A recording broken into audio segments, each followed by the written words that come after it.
Mesdames, Messieurs, bonsoir et merci de suivre le 20h de la télévision du Burkina. À la une de l'actualité ce soir, il n'y a pas de quoi s'alarmer. Le déficit de la campagne agricole est en passe d'être jugulé. Le chef du département chargé de l'agriculture se veut rassurant et prend à témoin l'opinion nationale. Face à la presse, Jacob Ouedraogo fait le point sur les actions mises en œuvre par le gouvernement. Précision dans quelques instants. Les femmes et hommes de médias également conviés par le président de l'UNDD, Maître Herman Yamiogo, revient sur la scène avec une seconde œuvre littéraire. Le sujet reste le même. L'avocat politicien fustige une fois de plus la justice militaire. Alassane Ouattara plaide pour un parti unifié en vue de la présidentielle de 2020 lors d'un congrès extraordinaire. Ce week-end à Abidjan, le parti au pouvoir a adopté les textes portant création du parti unifié RHDP. Le président ivoirien rassure dans la foulée qu'aucune candidature ne sera exclue au sein de ce nouveau parti. Bienvenue à tous. Un forum de la femme élue locale, c'est à Ouagadougou qui va abriter ces assises, dont les contours ont été dévoilés au chef de l'État. À Kossiam, où il a aussi été question d'un jubilé d'or du CAMES, l'institution panafricaine pour l'enseignement supérieur porte ses 50 années d'existence sur la consolidation des acquis. Le compte-rendu des audiences avec Paul David Bambara et Zoubaviel David Dabiri. Le CAMES, le Conseil africain et malgache pour l'enseignement supérieur, a 50 ans. Et dans le cadre des activités de ce jubilé d'or, les premiers responsables de cette institution panafricaine sont à Kossiam pour échanger avec le président du Faso sur la contribution du CAMES dans la formation des élites africaines en 50 ans d'existence et lui présenter les grandes articulations des journées de célébration de ce cinquantenaire. On va démarrer par les travaux des experts du Conseil des ministres qui vont démarrer donc le 28, vont durer 2 jours. Et le mercredi, parce qu'ils vont démarrer lundi, le mercredi, nous aurons à tenir le colloque international sur l'enseignement supérieur, la recherche et l'innovation pour parler du CAMES du futur, le numérique, le genre et également les financements alternatifs pour le CAMES. Et le jeudi, ça sera l'ouverture du Conseil des ministres avec son huis clos qui sera appelé à se positionner sur les activités du CAMES actuelles. Ces activités seront couronnées par des olympiades universitaires qui débuteront à Ouagadougou pour s'achever au Cameroun. Après la délégation du CAMES, c'est au tour de l'association des élus locales du Burkina Faso d'être reçue par le président du Faso. Elles disent être à Kossiam pour présenter leur structure et solliciter le soutien du président du Faso pour l'organisation d'un forum national des femmes élues locales du Burkina Faso. Il y a un événement majeur que nous avons voulu échanger avec son Excellence, à savoir le Forum national des femmes élues locales du Burkina, qui va regrouper toutes les femmes élues locales du Burkina. Et donc, c'est un document qui est en cours d'élaboration. Donc, nous avons promis à son Excellence que dès la finition, nous allons lui faire parvenir pour solliciter son soutien pour pouvoir organiser le Forum national. L'association entend également plaider pour le respect du quota genre sur les listes lors des échéances électorales à venir. À présent, ce chiffre, 30 milliards 400 millions de francs CFA, c'est le montant de 2 prêts accordés par 2 institutions financières pour la réalisation de la route Waiguya-Djibo. À l'unanimité, les députés votants ont ratifié les accords de prêt qui vont booster les travaux sur le terrain. Amadou Ilboudo et Ismaël Diloma Sirima reviennent sur la plénière de ce lundi matin. À l'unanimité, l'Assemblée nationale approuve 2 accords de prêt. Il s'agit de 10 milliards 450 millions de francs CFA contractés avec la Banque arabe de développement économique de l'Afrique et de 20 milliards 350 millions de francs CFA auprès du Fonds saoudien de développement. Ces fonds constituent 68,50% du budget nécessaire pour les travaux de la route Waiguya-Djibo. L'une des spécificités de ce projet c'est que non seulement nous aurons une route bitumée selon le mot tricouche, c'est-à-dire une route encore plus solide que le bicouche, mais nous aurons en plus 5 km d'aménagement de voirie à l'intérieur de la ville de Djibo qui vont s'ajouter aux 5 km de voirie prévus par le projet Kongoussi-Djibo. Pour ce qui concerne le début des travaux, le département de Éric Bougouma semble avoir pris les devants. Nous n'avons pas attendu le quitus de l'Assemblée nationale pour démarrer le processus. Et aujourd'hui même, nous avons déjà recruté le bureau de contrôle. Nous avons démarré assez tôt. Avec ce quitus, la procédure va s'accélérer pour que, en tout cas, le démarrage des travaux se fasse le plus rapidement possible. Le ministre des Infrastructures a aussi annoncé le projet de bitumage de la route Dori-Gorom-Gorom et le désenclavement des villes comme Solenzo et Bogandé. On en vient à cette conférence de presse animée par le ministre en charge de l'Agriculture. Il a surtout été question de faire le point sur la résilience des populations vulnérables face au déficit de la campagne agricole passée. Dans le viseur de Jacob Ouedraogo, la réussite de la campagne 2018-2019. Le point avec Rasmane Zoundi et Oumou Sissé. Pour la campagne agricole 2017-2018, 22 provinces sont déficitaires, 8 en situation d'équilibre et 15 excédentaires. Et entre juin et août 2018, ce sont plus de 950 000 personnes qui seront dans une situation alimentaire difficile. Dans l'objectif d'améliorer l'accessibilité des ménages pauvres aux denrées alimentaires, des actions sont mises en place par le gouvernement à travers le plan de réponse et de soutien aux personnes vulnérables à l'insécurité alimentaire et à la malnutrition. L'assistance alimentaire inclut les opérations de remise de numéraire, cash inconditionnel, au profit de 130 083 ménages vulnérables. L'assistance alimentaire va aussi porter sur la distribution gratuite de 3 245 tonnes de vivres à 90 138 personnes vulnérables. Il est également prévu la vente à prix social de 17 852 tonnes de céréales au profit de 59 506 ménages. Le gouvernement prévoit également soutenir la production maraîchère dans les zones déficitaires.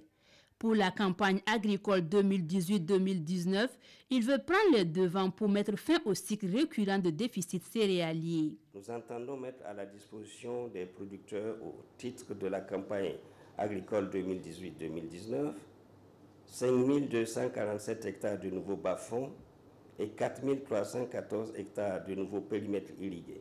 8 000 tonnes de semences et plus de 15 000 tonnes d'engrais seront octroyées aux producteurs. Nous mettons en œuvre, avec l'appui de l'Organisation des Nations Unies pour l'alimentation et l'agriculture, FAO, un important programme de lutte contre les chenilles légionnaires. Ce programme lancé le 28 avril dernier permettra le renforcement des capacités des techniciens d'agriculture, des brigadiers phytosanitaires et des producteurs agricoles. Et la campagne agricole 2018-2019 peut compter avec le Mungbin. La légumineuse poursuit son opération de charme et son promoteur organise une foire dans le Sourou. Le village de Débé va accueillir les producteurs et futurs producteurs du Mungbin qui se veut une alternative à l'insécurité alimentaire. Salifou Belem et Aruna Marie nous en disent plus. Le Mungbin et ses produits dérivés à l'honneur du 11 au 13 mai prochain à Débé, dans la commune de Di. Cette première foire consacrée à cette légumineuse sera une aubaine pour présenter les vertus diététiques et les prouesses agronomiques du Mungbin.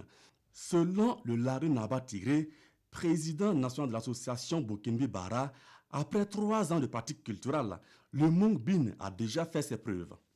La raison est que cette légumineuse va nous libérer de la faim.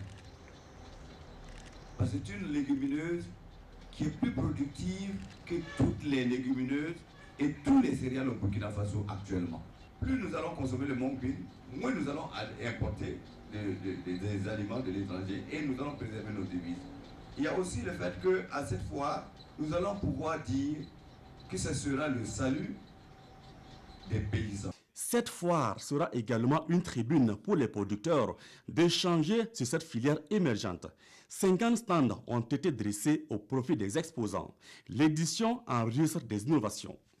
Identifier déjà ceux qui vont bénéficier de la première formation d'engrais liquides bio, qui permettent d'augmenter la croissance des récoltes, d'augmenter la qualité des céréales de Burkina. Bon, nous allons donner quelques matériels, en tout cas à quelques paysans, pour renforcer leur capacité de production en céréales comme en mongbine. Une nuit culturelle et des conférences figurent en bonne place de ce rendez-vous. Le Lale Naba Tigré se dit convaincu que la fin de la faim au Burkina passe par le périmètre de Mongbine. Et cette première foire est une étape de la bataille. Se mettre ensemble pour mieux avancer, la Chambre régionale d'agriculture des Cascades adopte cette stratégie. Elle a initié un forum ce week-end à Banfoura afin de réunir le maximum d'acteurs. Le rayonnement de la filière agriculture dans cette partie du pays est l'objectif premier de ce forum. Drissa Traoré et Ali Traoré nous en parlent. C'est une première pour la Chambre régionale d'agriculture des Cascades. Un forum qui réunit ici dans la région tous les moyens de la chaîne agriculture. C'est un cadre pour ces acteurs de réfléchir sur les problèmes que connaît le département en vue de le booster. Nous sommes actuellement en début de campagne agricole, donc ces acteurs ont besoin d'un certain nombre d'informations pour bien démarrer la campagne. Donc c'est pour cela que nous avons organisé ce forum des paysans. C'est une première édition et nous pensons que si tout va bien, ce cadre sera institutionnalisé au niveau de l'État pour permettre aux acteurs vraiment d'échanger avec les structures de concentré de l'État afin de rentrer en possession d'un certain nombre d'informations qui va leur permettre d'optimiser un peu la production au niveau rural. Pour cette première édition, la réflexion est plus centrée sur l'interaction entre la Chambre régionale d'agriculture des Cascades et les services déconcentrés. Une initiative saluée ici par les différents intervenants à la tribune. Cette première qu'ils ont pu organiser en si peu de temps, elle mérite tout notre soutien. Et je pense que les thèmes qu'ils vont développer vont apporter des réponses à tout ce qu'ils avaient comme interrogation. Dans tous les cas, nous sommes disponibles pour leur apporter ce soutien. Au sortir de ces échanges, la Chambre régionale d'agriculture espère avoir des producteurs plus dévoués et aguerris qui vont œuvrer pour le développement de l'agriculture burkinabé. Les futurs exploitants du périmètre irrigué de Kouakin attendent avec impatience la fin des travaux. Encore quelques mois à tenir puisque l'infrastructure est à 93% achevée. C'est ce qui ressort de la visite effectuée par le ministre en charge de l'eau et de l'assainissement. Elle est commentée par Draman Dadian sur des images signées Koualen Ebié. Kouakin dans le Ganzourgo. Un barrage de plus de 3 millions de mètres cubes d'eau en finition. Et sur la rive gauche, le futur périmètre irrigué de 50 hectares. Le délai d'exécution des travaux s'achève bientôt.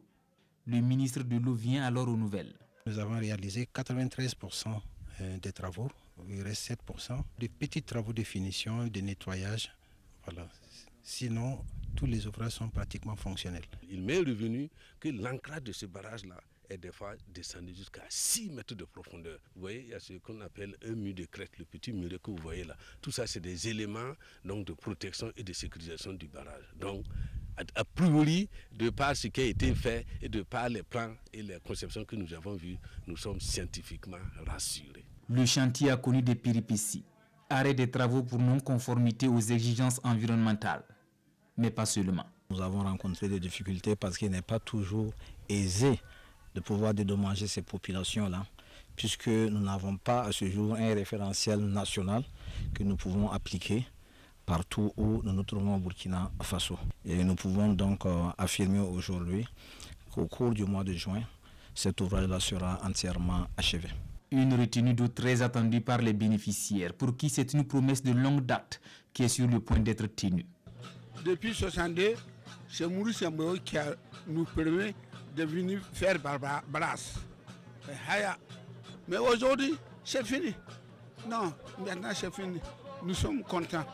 Cette infrastructure voit le jour grâce au projet de développement rural intégré du plateau central. Un projet financé par le gouvernement et son partenaire, la Banque islamique de développement, à plus de 2,4 milliards de francs CFA. À Ouagadougou, il se dessine comme un partenariat entre les corps médicaux turcs et burkinabés. Une délégation d'experts a échangé avec les responsables de l'hôpital Yalgado Ouedraogo sur l'installation d'un centre de transplantation d'organes vitaux. Précision avec Ruth Bini Ouattara. L'histoire commence avec cet ancien malade, Arnaud Damiba. Donc de 2010 en 2015, j'étais en dialyse et c'est en 2015 que j'ai pu contacter l'hôpital de Gajos Mampasa à Istanbul en Turquie. Et là, je suis parti avec mon frère qui a bien voulu me faire un don de rein. Donc depuis 2015, je suis bien portant. Donc travers moi également, 3 autres personnes sont parties.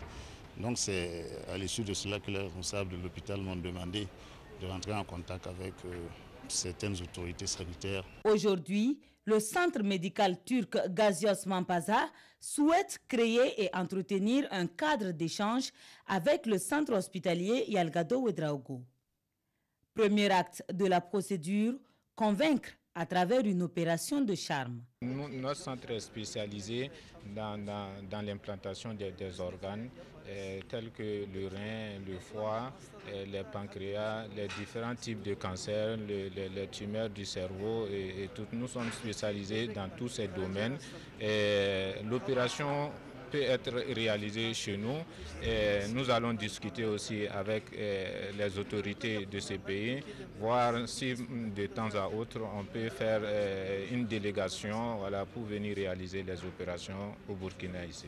Au dire du Dr Sedat, le centre occupe la 2e place en Turquie avec 8 opérations de foie et 25 transplantations rénales par mois. Il souhaite ainsi participer à la formation du personnel au Burkina et prendre en charge les cas extrêmes. C'est prévu qu'après la présentation technique de l'hôpital et de ses prestations, qu'avec l'administration de l'hôpital Yalgado et ses partenaires turcs, nous puissions voir comment est-ce que nous pouvons travailler ensemble et aller jusqu'à une convention de collaboration. Les potentiels partenaires ont poursuivi leur programme par une visite au service d'hématologie et de gastro-entérologie. Une enveloppe d'1 million de francs CFA a également été remise au service de dialyse. La cohésion, c'est le message véhiculé par l'Union des commerçants des marchés et yards de la région du centre. Elle fait le point de la tournée opérée il y a quelques semaines à cet effet. C'était ce week-end. Suivons le compte-rendu de Moussa Ouedraogo et Adama Koulibaly. C'est une rencontre bilan pour l'Union des commerçants des marchés et yards de la région du centre. Au cœur des échanges, la tournée entamée mi-mars dans les marchés et yards. Au cours de la rencontre, des préoccupations relatives à leur cadre de travail ont été abordées. Il s'agit des problèmes d'inondation, de sécurité et de l'insuffisance des boutiques. Quand nous avons fait des tournées, on a trouvé que beaucoup de marchés, ça n'allait pas. Surtout à l'approche des pluies comme ça, il y a certains marchés qu'on ne peut pas rentrer. Donc tout ça, c'est des problèmes que les commerçants ont soulevés et ils nous disent de transmettre ça aux autorités, voir qu'est-ce que l'accompagnement qu'eux aussi ils peuvent nous accompagner. Les autorités saluent le bien fondé de cette initiative. Elles promettent d'accompagner les commerçants par la construction de nouveaux marchés et le recrutement d'agents de sécurité.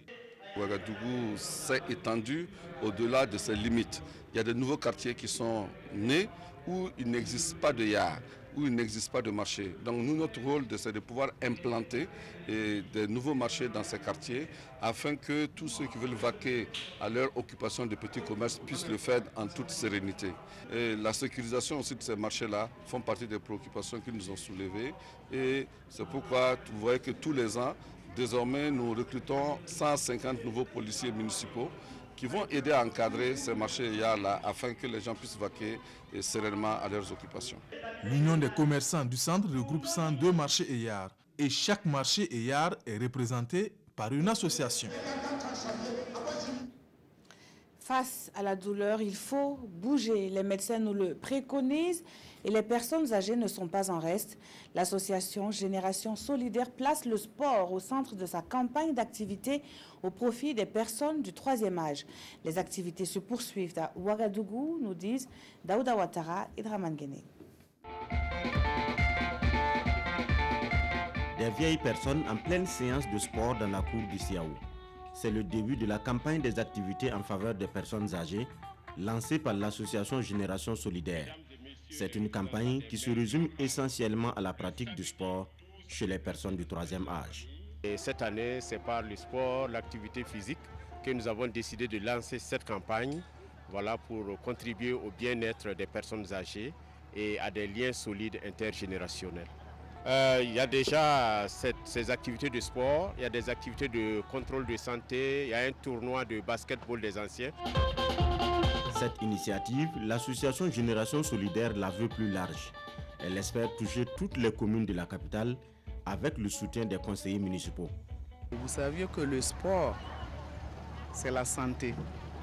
Quand on fait le sport régulièrement, on est tout le temps en forme et la commune est prête pour soutenir vraiment cette activité ou même chercher des partenaires pour vraiment les soutenir à bien mener l'activité.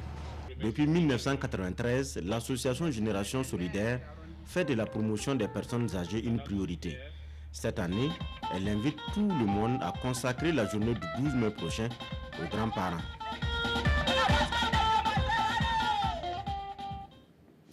Dans la suite de ce journal, le nouveau livre signé de Herman Yamiogo, le président de l'Union nationale pour le développement et la démocratie, parle toujours de ce qu'il appelle les dérives de la justice militaire. L'avocat politicien juge cette juridiction exceptionnelle inutile dans sa nouvelle œuvre intitulée « Solution d'hier, problème d'aujourd'hui ». Présentation avec Roger Kam et Nyarkiteda.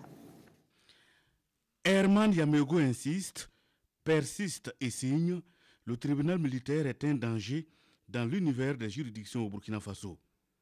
6 mois seulement après son postulat posé, avec un premier ouvrage, La justice militaire, on supprime ou on supprime, l'avocat politicien revient à la charge avec un second ouvrage intitulé Solution d'hier, problème d'aujourd'hui. Solution d'hier, on a pensé, hier on a pensé qu'avec peut-être la justice militaire, on pouvait très rapidement satisfaire une certaine volonté de justice. On a cru que c'était un instrument, une solution pour arriver à la justice.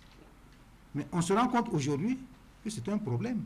Il en veut pour preuve les différentes péripéties liées au jugement du putsch manqué de septembre 2016 qui, à chaque fois programmé, l'on est obligé de reporter sans entrer dans le vif du sujet.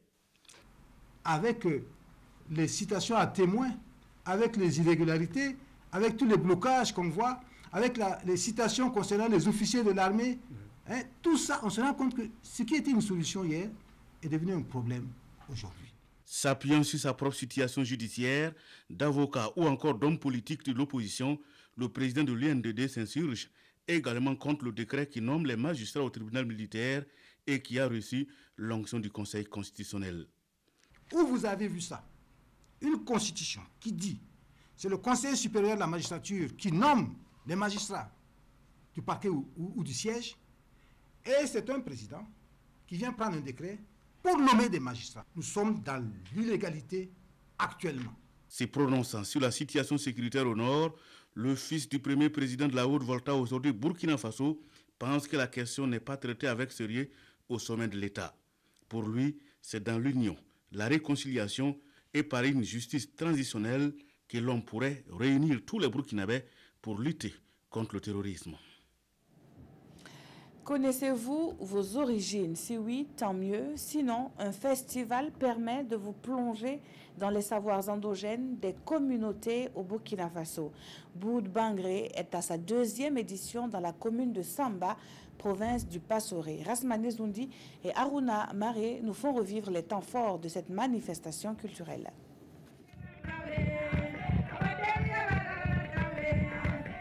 À cette 3e journée qui marque la fin de la 2e édition Les promoteurs du festival Bourg-Bangré, ou connaître ses origines, ont convié le public à une redécouverte des expressions culturelles de la commune de Samba.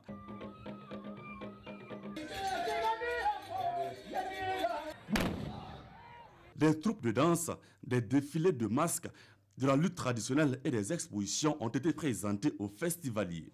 C'est une édition d'enracinement du festival parce qu'on a perçu vraiment une appropriation du festival par la population qui a pris depuis 3 jours. C'est une participation massive aux activités du festival. Cela signifie que les populations ont compris l'importance de la culture dans leur organisation, dans leur développement, et donc ont décidé de prendre en charge cette valorisation des savoirs communautaires. Environ une cinquantaine de troupes ont presté à cette édition. Pour les convives, il faut garder le cap pour permettre à la jeunesse de se ressourcer en permanence. Nos valeurs culturelles sont à sauvegarder. Dans les partages, dans le monde, ce que nous avons de plus à vendre, c'est notre culture. Ce sont nos valeurs, c'est notre Burkina, c'est notre culture. Donc, s'il y en a qui ont des initiatives du genre, il faut les encourager. L'Assemblée est toujours prête pour les accompagner, chaque fois qu'il s'agit de culture. Tout comme lors de la première édition, les jeunes ont été honorés à ce deuxième rendez-vous. À l'issue du concours harmonisé, les 12 élèves les plus méritants ont reçu des kits scolaires et un vélo pour le grand vainqueur.